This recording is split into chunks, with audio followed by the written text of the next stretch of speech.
A man of God helps you depend on God, not on him.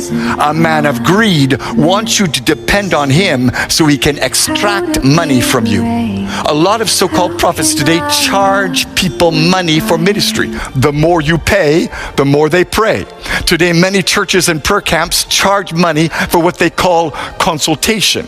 If you give $50, you get a prayer. If you give $100, they will lay hands on you and anoint you. If you give $500, they'll fast for you. And if you give $1,000, they will prophesy and see a vision for you. Nonsense! Anybody who charges you for prayer or ministry is in error. Mark my words. A day of judgment is coming on the false prophets and the fake pastors in this land. They tell you, buy this anointing oil, buy this holy water, buy this prayer cloth.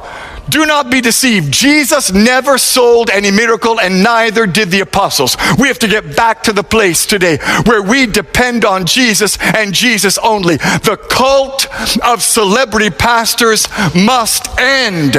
And here's the problem we make today. We think if a prophet speaks words that come to pass, well, then it means he's a true man of God. We think if a pastor performs miracles, signs, and wonders, that he must be operating in God's supernatural power. But the fact is, you can speak prophetic words that come to pass and still be a false prophet. You can perform miracles, signs, and wonders and still not operate in God's power. Because this is so important, let me emphasize it and say it again. Deception is not just wrong words, it's also a wrong lifestyle.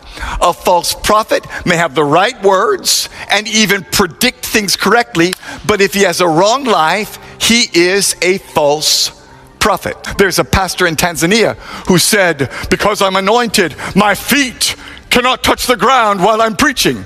He stood on top of his members while he preached. What is that? Nonsense.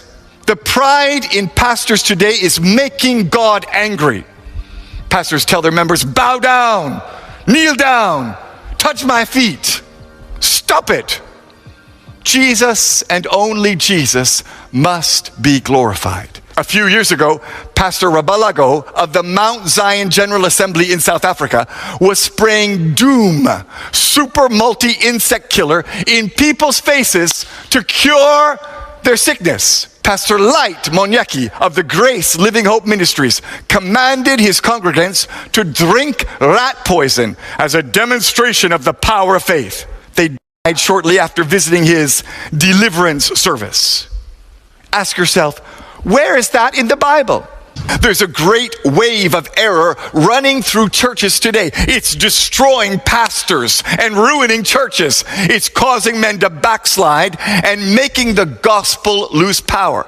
It's making a mockery of the truth and making men lose their faith. It's causing good Christians to turn from the truth and fall into sin. And the fact is, Jesus clearly tells us it will affect many. Many false prophets will come. Many men will be deceived. And friend, you need to know today that the greatest challenge for us as Christians in the end times is not persecution. It's not economic collapse or uncertainty in government. The greatest challenge we face today in the church is spiritual deception.